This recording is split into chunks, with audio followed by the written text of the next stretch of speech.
kahapon nga ay nag-walk out ang minority bloc sa Senado nang magkaroon sila kahapon ng rule discussion patungkol sa electronic voting or teleconference kung sakaling ang senador ay wala physically sa Senado kapag magkakaroon ng botohan. Agad-agad ngang pinamamadali ng majority ang discussions na ito. Dahil ilang linggo, maaari nang makasuhan sina Marcoleta, Jinggoy Estrada, Joel Villanueva at marami pang madaragdag siguro. Hindi pumayag ang minority bloc kasi hindi nga naman papabor sa kanila ang ganitong discussions. Pero nakalimutan yata ni Senator Kiko Pangilinan na noong 2020 ay nag-initiate pa nga siya ng teleconference para kay Senator Leila de Lima noong senador ito, noong nasa kulungan. So anong kaibahan nito ngayong Marcos administration? Para lang ipaalala ko sa inyo,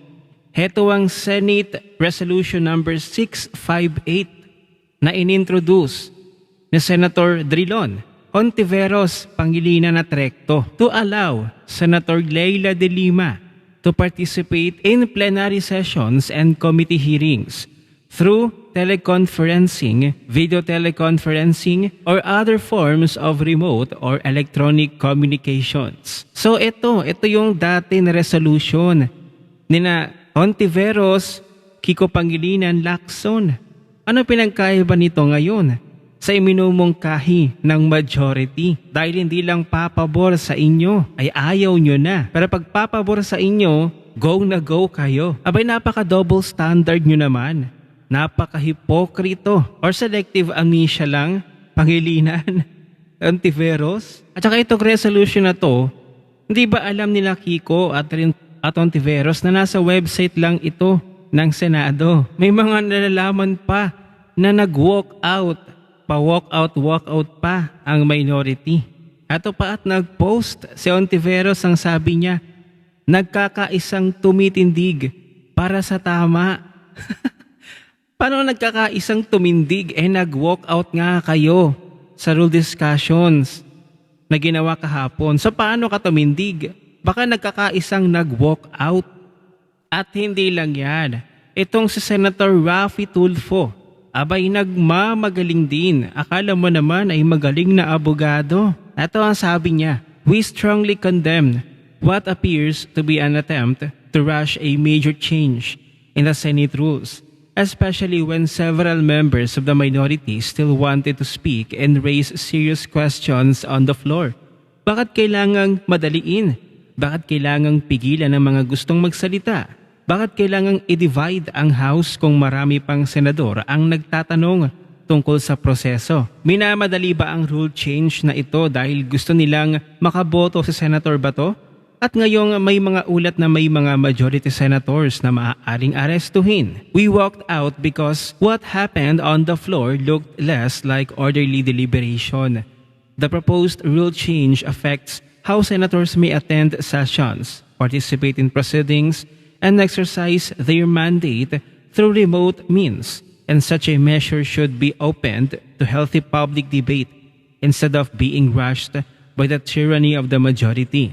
We have always welcomed healthy discussions on the floor, but this should mean allowing all members to be heard, not forcing the chamber to move at the speed preferred by the majority. At the time the motion was taken up, there was no duly constituted committee on rules, and there was not even an elected majority leader who could properly guide a rules amendment through the regular process. How could there have been any action or discussion before the Committee on Rules when no Committee on Rules has been organized to date? With due respect, the answer that no Senate rule had been violated does not settle the matter, because the rules cannot be treated as a matter of convenience when the very process for amending them is under serious question. The timing raises a question that the public deserves to hear debated openly. Kaya pinili naming tumayo at iwan ang majority sa plenary.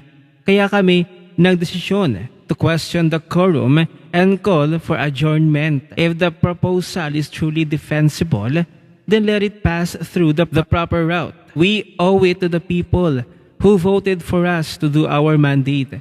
This is why we want more time to discuss this further. Pero hindi pinanigan ng taong bayan si Senator Raffy Tulfo sa kanyang sentimentong ito. Magugulat sa mga komento ng netizens doon sa mismong post si Senator Raffy Tulfo.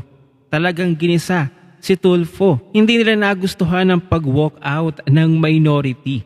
Akala siguro ni Tulfo, porque siya nakakatulong sa publiko, ay ang simpatsya ng mga Pilipino ay mapupunta sa kanya. Ito ang komento ng mga netizens. Last term mo na yan. Di ka naman nanalo sa 2028. Is walking out now part of your mandate as senator? Salamat Sir Raffy. Pinagsama-sama mo sa isang picture ang mga hindi namin iboboto ng pamilya ko. Senator, ang tunay na laban po ay nasa plenary, hindi sa social media.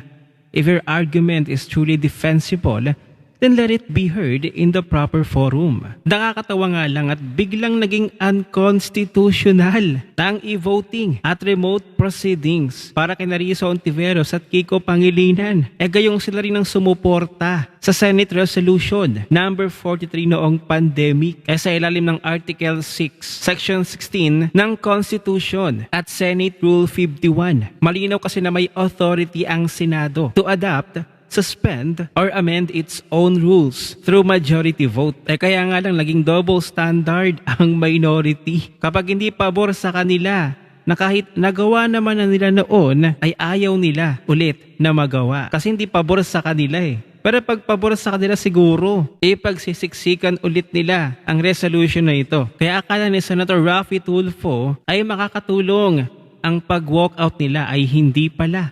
Lalo pang nakasama sa kanilang imahe. Kahit kayo magpunta kayo sa comment section doon sa post ni Senator Raffy Tulfo. Talagang ginisa siya ng taong bayan dahil sa pag-walk out ng minority. Kaya't for the record lamang makikita nyo sa screen na ayan may pirma pa nga. Senator Risa Hontiveros, Kiko Pangilinan, Franklin Drilon, maging si Ping Lacson ay mayroon din pirma sa resolution na ito na nag-allow ng e-voting or teleconference sa mga hindi makakaboto physically sa Senado. Ano ninyong masasabi? Double standard nga ba itong sina Kiko Pangilinan at si Risa Hontiveros sa rules discussion? Kasi hindi sa kanila pumapabor ang mga usapin doon. Ano ang inyong opinion?